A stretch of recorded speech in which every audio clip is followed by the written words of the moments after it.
Perkenalkan, nama saya Marley Fitrianti, saya dari Poltekkes Kemenkes Pontianak, jurusan Kesehatan Lingkungan semester 6. Di sini saya akan menjelaskan tentang pengelolaan limbah B3 secara kimia.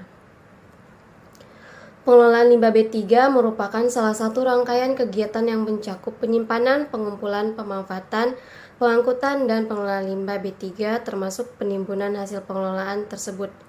Sehingga dapat disimpulkan pelaku pengelolaan limbah B3 antara lain penghasil limbah B3, pengumpul limbah B3, pengangkut limbah B3, pemanfaatan limbah B3, pengelolaan limbah B3, penimbunan limbah B3.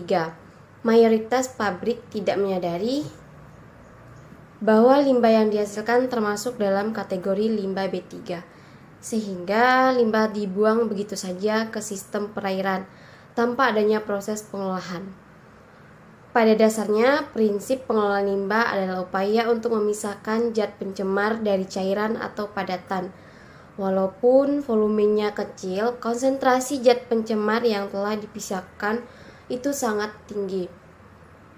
Selama ini, zat pencemar yang sudah dipisahkan akan konsentrat, belum ditangani dengan baik, sehingga terjadi akumulasi bahaya yang setiap saat mengancam kesehatan manusia dan keselamatan lingkungan hidup.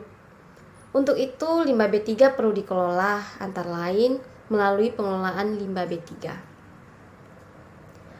Gambaran umum limbah B3.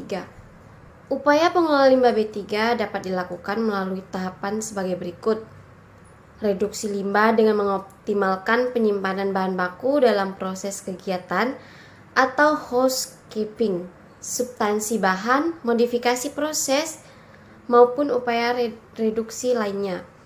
Kegiatan pengawasan dilakukan dengan penyimbolan dan pelabelan yang menunjukkan karakteristik dan jenis limbah B3 berdasarkan acuan keputusan Kepala Badan Pengelolaan Dampak Lingkungan. Pengemasan limbah B3 dilakukan sesuai dengan karakteristik limbah yang bersangkutan. Secara umum dapat dikatakan bahwa kemasan limbah B3 harus memiliki kondisi yang baik, bebas dari karat dan kebocoran, serta harus dibuat dari bahan yang tidak bereaksi dengan limbah yang disimpan di dalamnya. Untuk limbah yang harus dibuat dari bahan yang tidak bereaksi dengan limbah yang disimpan di dalam. Untuk limbah yang mudah meledak, kemasan harus dirangkap di mana kemasan dibagi dalam harus dapat menahan agar zat tidak bergerak dan mampu menahan kenaikan tekanan dari dalam atau dari luar kemasan. Limbah yang bersifat self-reaktif dan peroksida organik juga memiliki persyaratan khusus dalam pengaman limbahnya. Pembatalan kemasan limbah jenis tersebut harus dibuat dari bahan yang tidak mudah terbakar dan tidak mengalami penguraian atau dekomposisi atau saat berhubungan dengan limbah. Jumlah yang dikemas pun terbatas sebesar maksimum 50 kg per kemasan. Sedangkan limbah yang memiliki aktivitas rendah biasanya dapat dikemas hingga 400 kg per kemasan.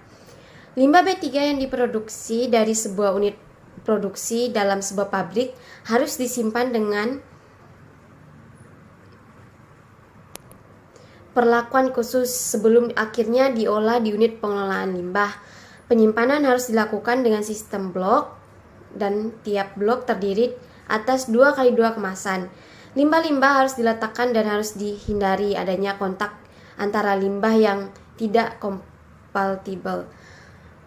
Bangunan penyimpanan limbah yang harus dibuat dengan lantai kedap air, tidak bergelombang dan melandai ke arah bak penampung dengan kemiringan maksimal 1%. Bangunan juga harus memiliki ventilasi yang baik, terlindungi dari masuknya air hujan, dibuat tanpa plafon dan dilengkapi dengan sistem penangkal petir. Limbah yang bersifat reaktif atau korosif yang memerlukan bangunan penyimpanan yang memiliki konstruksi dinding yang mudah dilepas untuk memudahkan keadaan darurat dan dibuat dari bahan konstruksi yang tahan api dan korosif. Baik, di sini saya juga akan menjelaskan metode pengelolaan secara kimianya. Pengolahan air buangan secara kimia biasanya dilakukan untuk menghilangkan partikel-partikel yang tidak mudah mengendap atau koloid, logam-logam berat, senyawa fosfor, dan zat organik beracun, dengan menumbuhkan bahan kimia tertentu yang diperlukan tergabung jenis dan kadar limbahnya. Proses pengolahan limbah B3 secara kimia yang umum dilakukan adalah stabilisasi atau solidifikasi adalah proses pengubahan bentuk fisik dan atau senyawa kimia dengan menambahkan bahan pengikat dan atau reaksi tertentu untuk memperkecil atau membatasi kelarutan, pergerakan atau penyebaran daya racun limbah sebelum dibuang. Definisi stabilisasi adalah proses pencampuran limbah dengan bahan tambahan dengan tujuan menurunkan laju migrasi bahan pencemar dari limbah serta untuk mengurangi toksitas limbah tersebut. Solidifikasi didefinisikan sebagai proses pemadatan suatu bahan berbahaya dengan penambahan aditif. Kedua proses tersebut seringkali terkait sehingga sering dianggap mempunyai arti yang sama. Contoh bahan yang digunakan untuk proses stabilisasi atau solidifikasi adalah semen, kapur, dan bahan termoplastik. Teknologi solidifikasi atau stabilisasi umumnya menggunakan semen, kapur, dan bahan termoplastik. Metode yang diterapkan di lapangan ialah metode in-drum making, in situ making, dan plane making.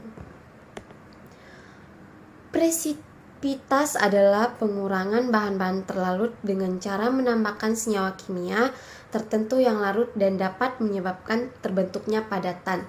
Dalam pengolahan air limbah, presipitasi digunakan untuk menghilangkan logam berat, sulfa, fluoride, dan fosfat. Senyawa kimia yang biasanya digunakan adalah lime dikombinasikan dengan kalsium klorida, magnesium klorida, aluminium klorida, dan garam-garam besi. Koagulasi dan flokulasi digunakan untuk memisahkan padatan tersubstansi dari cairan jika kecepatan pengendapan secara alami padatan tersebut lambat atau tidak efisien. Baik, sekian dari saya. Terima kasih.